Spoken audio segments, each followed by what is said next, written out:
Hi guys, welcome back to my channel. Italian ലീഗിൽ നടന്ന ബ്ലൂനവേഴ്സ് S റോമ മത്സരം 2-2 എന്ന ഗോൾ സ്കോറിൽ എസ് റോമ 2-2 എന്ന ഗോൾ സ്കോറിൽ സമനിലയിൽ അവസാനിച്ചിരിക്കുകയാണ്. ഈ ഒരു സമനിലയോടുകൂടി 10ാം സ്ഥാനത്ത് തുടർന്നുകൊണ്ടിരിക്കുകയാണ് എസ് റോമ. എസ് റോമയുടെ മാച്ച് കാണാനുള്ള ഏക റീസൺ പൗലോ ഡിബാല മാത്രമാണ്. ഡിബാല വന്നതിന് ശേഷമാണ് എനിക്ക് തോന്നുന്നു കുറച്ചുകൂടി ഒരു ഹൈപ്പിലേക്ക് വന്നത് റോമ. ഡിബാല വന്നത് തൊട്ടിട്ട് അത്യാവശ്യം നല്ലൊരു ഫോം തന്നെയായിരുന്നു.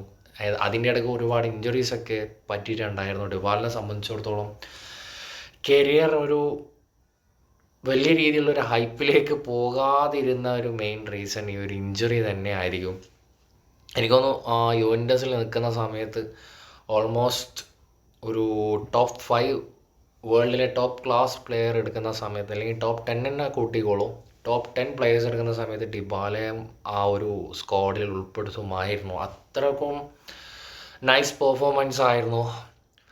ഇപ്പോൾ ഇൻ്റർനാഷണലിലേക്ക് വരുന്ന സമയത്തും അവിടെ ഒരു മെസ്സി എന്നുള്ളൊരു പ്ലെയർ ഉള്ളതുകൊണ്ടും അവിടെയും ഒന്ന് ഫോമിലേക്ക് വരാൻ സാധിക്കാതെ പോയൊരു പ്ലെയറാണ് ഡിബാലയെ കുറിച്ച് പറയുന്ന സമയത്ത് എനിക്ക് പറയാനുള്ളത്. പക്ഷേ പല സമയത്തും ഞാൻ ചിന്തിക്കാറുണ്ടായിരുന്നു, മെസ്സി എല്ലാ പൊസിഷനിലും കളിക്കുന്ന ഒരു പ്ലെയറാണ്. റൈറ്റ് വിങ്, സെൻട്രൽ സ്ട്രൈക്കറായിട്ടും സെൻറ്റർ ഫോർവേഡായിട്ടും ലെഫ്റ്റ് വിങ് ആയിട്ടും ഫ്രണ്ട് ലൈൻ എല്ലാ പൊസിഷനിലും കളിക്കുന്ന ഒരു പ്ലെയറാണ് മെസ്സി.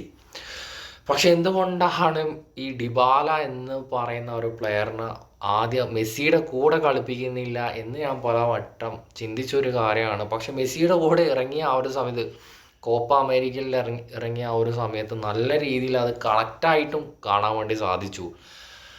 പക്ഷെ എന്തുകൊണ്ടാണ് കോച്ച് രണ്ടുപേരെയും ഒരുമിച്ച് കൂട്ടാത്തത് എന്ന് എനിക്ക് മനസ്സിലാവുന്നില്ല. യുവൻറ്റസിൽ തന്നെ ചെറിയൊരു സാലറി ഇഷ്യൂ വന്നത് കൊണ്ട് മാത്രമാണ് ക്ലബ്ബ് വിടാനുള്ള കാരണം. പക്ഷേ ഡിബാലനെ സംബന്ധിച്ചും ഞാൻ വിചാരിച്ചു ഒരുപാട് ഓഫേഴ്സ് അവൈലബിൾ ആയിരിക്കുമെന്ന്. ഡിബാലിനെ സംബന്ധിച്ച് അത്ര വലിയ ഓഫേഴ്സ് വന്നിട്ടുണ്ടായിരുന്നില്ല. ചെറിയ ചെറിയ ക്ലബ്ബ്, കാരണം അത്രയും നല്ലൊരു റേഞ്ചിൽ നിൽക്കുന്ന ഒരു സമയമായിരുന്നു യുവൻറ്റസും ആ ഒരു സമയത്ത് ചാമ്പ്യൻസ് ലീഗിലേക്ക് തിളങ്ങി നിൽക്കുന്ന ഒരു സമയം ആയിരുന്നു. പക്ഷെ ഇഞ്ചുറി എന്നുള്ള ഒരു പ്രശ്നമുള്ളത് കൊണ്ട് മാത്രമാണെന്ന് തോന്നുന്നു വലിയൊരു ക്ലബിലേക്ക് എത്താതെ പോയത്. പിന്നെ റോമേനെ സംബന്ധിച്ചിടത്തോളം സ്റ്റാർട്ടിങ്ങിൽ ഒരുപാട് എല്ലാ മാച്ചസിലും ആദ്യ സ്ക്വാഡിൽ തന്നെ അവൈലബിൾ ആണ് ഡിബാല. പക്ഷേ ഡിബാലൻ്റെ ആ ഒരു ടാലൻറ്റ് വെച്ചിട്ട് ഒരു എന്താ പറയുക, ഒരു പൊസിഷനിലേക്ക് ഉയർന്നു വരാത്തത് പോലെയാണ് എനിക്ക് പറയാനുള്ളത്. ഇനിയിപ്പോൾ നെക്സ്റ്റ് വേൾഡ് കപ്പോടുകൂടി ഇനിയിപ്പോൾ മെസ്സി വിരമിച്ച് കഴിഞ്ഞാലും ഡിബാലയ്ക്ക് എനിക്ക് തോന്നുന്നു ഇപ്പോൾ 32 വയസ്സാ മറ്റായി എന്ന് തോന്നുന്നു. പക്ഷേ സ്കലോണിനെ സംബന്ധിച്ചിടത്തോളം അത്ര വലിയ രീതിയിൽ താല്പര്യം കാണിക്കാത്ത പോലെയാണ് എനിക്ക് ഈ ഒരു ഡിബാലയിൽ എനിക്ക് തോന്നിയിട്ടുള്ളത്. കാരണം ഡിബാല എടുത്തില്ലെങ്കിൽ ഒരുപാട് വിമർശനങ്ങൾ വരുമെന്ന പേരിൽ മാത്രം ടീമിലെടുക്കും. ഡിബാലയെ സംബന്ധിച്ചോളം ഇത് ആദ്യത്തെ കാര്യമില്ല. കഴിഞ്ഞ വേൾഡ് കപ്പിൽ, അതിൻ്റെ മുമ്പത്തെ സാമ്പോളി പ്ലേ ചെയ്ത് കോച്ചായിട്ട് വന്ന ഒരു വേൾഡ് കപ്പിലുണ്ട് അവൈലബിൾ ആയിരുന്നു ഡിബാല സ്ക്വാഡിൽ. പക്ഷെ സ്ക്വാഡിൽ എടുക്കും, കളിപ്പിക്കില്ല.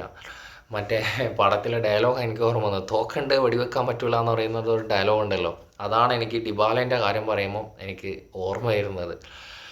വളരെ സങ്കടമാണ് ഡിബാലിനെ കുറിച്ച് പറയുന്ന സമയത്ത്. അതുപോലെ പോഗ്ബയുടെ കാര്യം, രണ്ടുപേരും ഒരേ റേഞ്ചിൽ നിൽക്കുന്ന സമയത്താണ് ഒന്നുമല്ലാത്ത അവസ്ഥയിലേക്ക് പോയത്. Pogba next season again comeback വരുന്നു എന്നൊക്കെ പറയുന്നു. ഏത് ക്ലബിലേക്കാണെന്ന് ഇതുവരെ സ്ഥിരീകരിച്ചിട്ടില്ല. എന്തായാലും കാത്തിരുന്ന് കാണാം. അപ്പോൾ ഗായ്സ്, നെക്സ്റ്റ് വീഡിയോയുമായി വീണ്ടും കാണാം.